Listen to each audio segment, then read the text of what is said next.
आपलं महार बटाट्यानं पहिल्या काळात खूप जे दुश्मन होते त्याचा बळी घेऊन त्यानं मोठं बहादरकीचं काम केलं की त्यानंही जी मिळवला म्हणून आज आमचे जय भीमवाले विजयच मिळवीत चालले.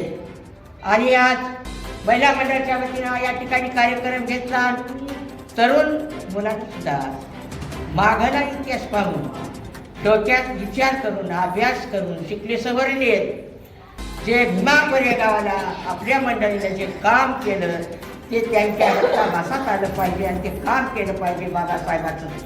आणि प्रार्थना आहे की भगवान बुद्धापाशी की याच्या डोक्यामध्ये बुद्ध आणि धम्म काम यांच्या नेहमीच लक्षात यावं आणि भीमा कोरेगावचा कार्यक्रम याच्या पुढे सुद्धा महिला मंडळ उत्साहानं घेतील. आणि नवीन वर्षाची सर्वांना माझी महिला आघाडीच्या वतीनं शुभेच्छा देते.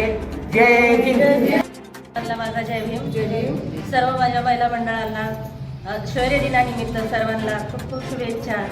आजच्या दिनी महार बटेलियानं काय काम केलेलं आहे आपल्यासाठी आणि आपल्या समाजासाठी हे मी सांगू इच्छिते. कारण की आपला समाज खूप सारा मागासलेला होता, आपल्यावर खूप सारे अन्याय झालेले होते.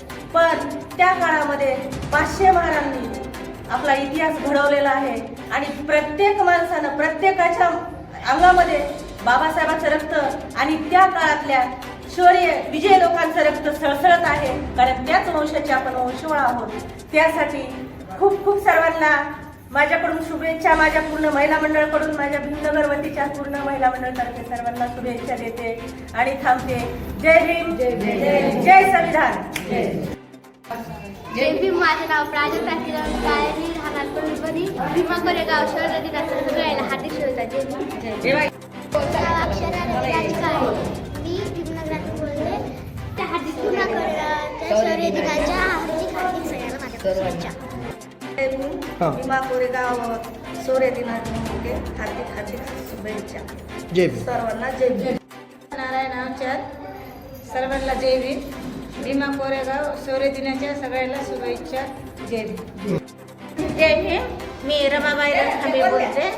शौर्य दिनाचे म्हणजे माझं त्याच्यामुळं हार्दिक शुभेच्छा. हार्दिक शुभेच्छा देते सगळ्यांना. शौर्य दिनाच्या सर्वांना हार्दिक शुभेच्छा.